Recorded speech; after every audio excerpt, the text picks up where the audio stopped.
श्रमिक कार्य समिति धरान 15बाट प्रतिनिधित्वको रूपमा आएको छु र यस बेलबारीमा हामीलाई हजुरहरूले निमन्त्रणा दिनुभएकोमा धेरै धेरै धन्यवाद दिन चाहन्छौँ र हजुरहरूले देख्न सक्नुहुनेछ हामी किराँतीहरू प्रकृति पूजक पितृ पूजक आजको दिनमा हजुरहरूको यस स्थानमा आएर हामीले आफ्नो साकेला सिली प्रदर्शनी गर्ने क्रममा छौँ र हामीले हाम्रो धरान 15लाई प्रतिनिधित्व गरिरहेको छौँ र अहिले हजुरहरूको यस स्थानमा हाम्रो पहिलोपटक भएकोले हजुरहरूको स्थानमा पहिलो अनुभव हुनेछ र आगामी दिनहरूमा हामी अझै पनि हजुरहरूको स्थानमा आएर आफ्नो साकेला सिली प्रदर्शनी गर्नुमा निकै नै हामी उरम्बाइत छौँ र हामीलाई गर्व लागिरहेको छ हजुरहरूले निमन्त्रणा दिनुभयो र हामी सो अनुसार हामी हजुरहरूको स्थानमा उपस्थित भएका छौँ र अहिले हामीले हाम्रो मौलिक चाड हाम्रो परम्परा हाम्रो संस्कृतिको हामीले जगना गर्दै प्रवर्धन सम्वर्धन गर्दै आइरहेका छौँ र यति बेला हजुरहरूले देख्न सक्नुहुनेछ हाम्रा साकेला सिलीमा हाम्रा भाइ बहिनीहरूले साकेला सिलीको लागि तयारी गरिरहनु भएको छ र यसै गरी यति बेला उहाँहरूले आफ्नो पितृलाई सम्झिँदै पुर्खालाई सम्झिँदै उहाँहरूले सिलीहरू प्रदर्शनी गर्नलाई तयारी अवस्थामा रहनु भइरहेको छ र आफ्नो मागलाई सम्झिँदै उहाँहरू 1-2 चक्कर गर्दै उहाँहरू गोलोबद्ध भएर सिली प्रदर्शनीमा उहाँहरू सहभागी भएर र उहाँहरूको आफ्नो पितृ पुर्खा प्रतिको समर्पित हजुरहरूले देख्न चाहनुहुन्छ र यसै क्रममा अब हाम्रो धरान 15को पहिलो सिली हुन गइरहेको छ र हाम्रो यो पहिलो सिलीको नाम रहेको छ साया सिली जहाँ चाहिँ हामीले आकाश र धरती हेरकाममा र निनाममालाई हेर्दै हामीले हाम्रो पितृ प्रकृतिहरू बुझिरहेको छौँ हामीले सम्झिरहेको छौँ यसै गरी हाम्रो अनिवार्य रूपमा हामीलाई हुनुपर्ने हाम्रो वाबु हामीले हातमा लिएर हाम्रो पितृ प्रकृतिलाई आकाश धरती हेर्दै हामीले यो समयमा बुझिरहेको छौँ हाम्रो पितृ पुर्खाहरूलाई सम्झिरहेको छौँ हजुरहरूले यसरी बुझ्न सक्नुहुनेछ र हाम्रो जति पनि सिलीहरू रहेको छ एकदमै हामीले पितृ प्रकृति चराचुरुङ्गी जङ्गली जनावरसँग हामीले एकबद्ध भई उहाँहरूलाई सम्झिँदै उहाँहरूको अनुकरण गर्दै हामीले सिली प्रदर्शनी गरिरहेका छौँ र यो सिलीको नाम रहेको छ साया सिली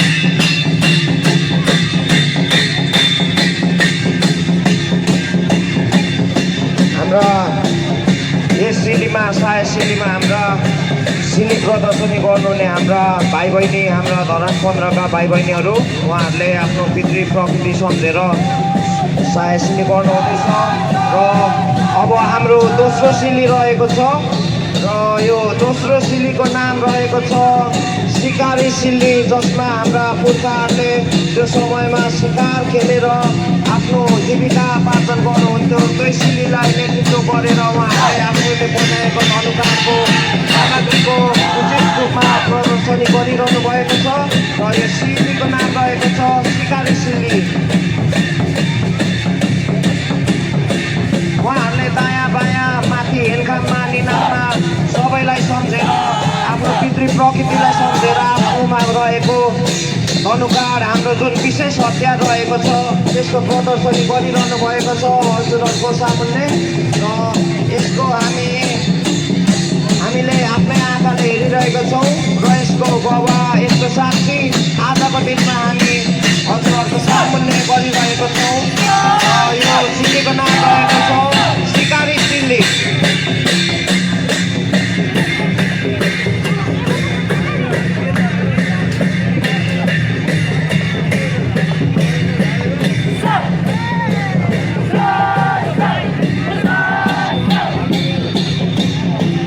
हाम्रा धरान 15 समूहका भाइ बहिनीहरूले यति बेला साकेला सिल्लीमा सिकारी सिल्ली हाम्रो यो दोस्रो सिल्ली रहेको छ।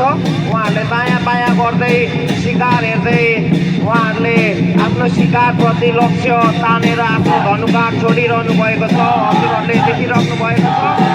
यो सिल्लीको नाम रहेको छ शिकारी सिल्ली। उहाँहरूले दायाँ बायाँ गर्दै माथि मुनि गर्दै आफ्नो शिकारप्रति लक्ष्यलाई तानेर आफ्नो धनुषबाट टेक छोडिरहनु भएको छ। र सायदै मलाई लाग्छ अहिलेसम्ममा हाम्रा धरान 15का समूह हाम्रा भाइ बहिनीहरूले आफ्नो धनुकाँड चलाइरहनु भएको छ। र अब हाम्रो यो तेस्रो सिल्ली गरिरहनु भएको छ। र यो तेस्रो सिल्लीको नाम रहेको छ चासिमी सिल्ली। र यहाँ चाहिँ यो सिल्लीको अर्थ चाहिँ के रहेको छ भन्दा हाम्रा भाइ बहिनीहरूले यस सिल्लीमा बोरिया फाल्नु हुँदैछ, बस्ने फाल्नु हुँदैछ, आफू बसेको ठाउँको गाड्नु हुँदैछ, आफ्नो स्थानलाई सुरक्षित बनाइरहनु भएको छ। र हाम्रो पुर्खाहरूले धेरै समय अगाडि शिकार खेल्नुहुन्थ्यो, जङ्गलमा वासस्थान हुन्थ्यो। बिस्तारै विकास हुने क्रममा उहाँहरूले बस्ने खोरिया फाडेर त्यो स्थानलाई बस्ने योग्य आबाद जमिन बनाएर यसरी गरिरहनु भएको छ। र त्यही कुरालाई त्यही कामलाई हामीले सिल्ली मार्फत हजुरहरूको सामुन्ने प्रस्तुत गरिरहेको छौँ। र यो सिल्लीको नाम रहेको छ चासिमी सिल्ली, जहाँ चाहिँ खोरिया बस्ने फाल्नु हुँदैछ हाम्रा धरान 15का भाइ बहिनीहरूले। अहिलेसम्ममा हजुरहरूलाई हामीले प्रकृति नजिक रहेर जति पनि सिल्लीहरू प्रदर्शनी गरिरहेका छौँ। प्रकृति पितृ कुनै चराचुरुङ्गी जनावरको प्रतिनिधित्व गर्दै त्यसको अनुकरण गर्दै हामीले सिल्लीमा देखाइरहेको छौँ। र अब हाम्रो तेस्रोदेखि चौथो सिल्ली हुनु गइरहेको छ। र यो सिल्लीको नाम रहेको छ चासुङ सिल्ली।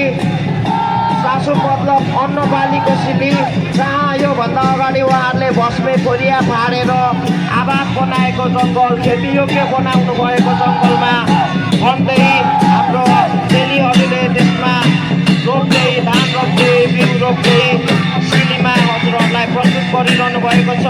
र हाम्रो यो चौथो सिल्लीको नाम रहेको छ चासुङ सिल्ली। हाम्रा पुरुष भाइहरूले भन्नु हुँदैछ योभन्दा अगाडि खोरिया भस्मे फाडेको जमिन र हाम्रा चेलीहरूले त्यही जमिनमा अन्न बाली रोप्नु हुँदैछ।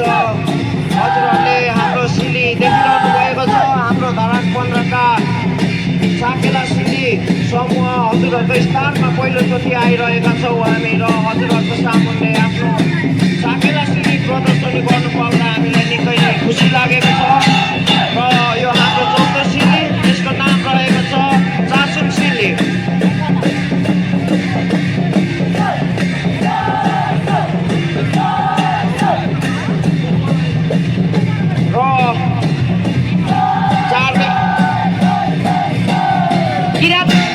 र हाम्रो यो किरात राई आयोगका वडा कार्य समिति धरान 15 सुनसरीको यो 5औं सिल्ली रहेको छ।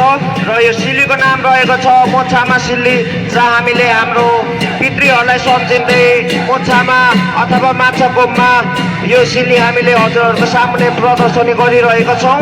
र यो सिल्लीको नाम रहेको छ मोछामा। र हाम्रो 5वटा सिल्ली मध्ये यो मोछामा सिल्ली हाम्रो अन्तिम सिल्ली रहेको हजुरहरूलाई जानकारी गराउन चाहन्छौँ। र हामीले यति बेला हाम्रो पितृहरूलाई सम्झिँदै यस मोछामा सिल्लीलाई हामीले हजुरहरूको सामुन्ने प्रस्तुत गरिरहेका छौँ। आजको यस दिनमा हजुरहरू हाम्रो धरान 15को साकेला सिल्लीको एउटा प्रमाण, एउटा यस घाम जुन यो आकाश यो धरती साक्षी भएर यो स्थानमा हामीले हाम्रो साकेला सिल्ली प्रदर्शनी गरिरहेका छौँ। र आगामी दिनहरूमा हजुरहरूको स्थानमा यसै गरी हामी उपस्थित हुनु पाउँदा हामीलाई अझ खुसी लाग्नेछ। र हजुरहरूको सामुन्ने यसरी उपस्थित हुँदा हामी निकै नै खुसी, निकै नै हर्षित छौँ। र अब हामी किरात राई आयोगका वडा कार्य समिति धरान 15का हाम्रा भाइ बहिनीहरूले आफ्नो सिल्ली देखाउँदै अब आफ्नो बाटोतिर अब पुर्खाहरूलाई सम्झिँदै उहाँहरूले मनन गर्दै लाग्नु हुँदैछ। र हजुरहरूलाई अर्को साल फेरि पनि भेट्छौँ भनेर बाचा गर्दै साथै हजुरहरूको सामुन्ने हामी आज यस स्थानमा आएर हजुरहरूको सामुन्ने बिस्तारै बिस्तारै डुब्दै गरेको घाम जस्तै हामी हजुरहरूको सामुन्ने ओझेल भइरहेका छौँ र हजुरहरूलाई धेरै धेरै धन्यवाद दिन चाहन्छौँ। हामी किराँत राई आयोगका वडा कार्य समिति धरान 15 सुनसरी र हामीले अन्तिममा देख्न सक्नुहुनेछौँ हाम्रा साना साना नानीहरूले पनि हामीलाई साकेला सिली टिपिरहनु भएको छ। हामीले यसै गरी आउने हाम्रा भविष्यका पुस्ताहरूमा हाम्रो संस्कार संस्कृति हाम्रो वेशभूषा हाम्रो भाषा यसै गरी जोगाएर मात्र होइन यसलाई सम्वर्धन गर्दै प्रबन्धन गर्दै आगामी दिनहरूमा हामीले लग्नुपर्नेछ र हजुरहरूको सामुन्ने हामी यसरी नै साकेला सिली हेर्दा हेर्दै हेर्दा हेर्दै हजुरहरूको सामुन्ने हामी ओझेल हुन लागेका छौँ। जस्तै डुब्दै गरेको घाम हेर्दा हेर्दै हेर्दा हेर्दै कति बेला डुब्छ पत्तै पाइँदैन।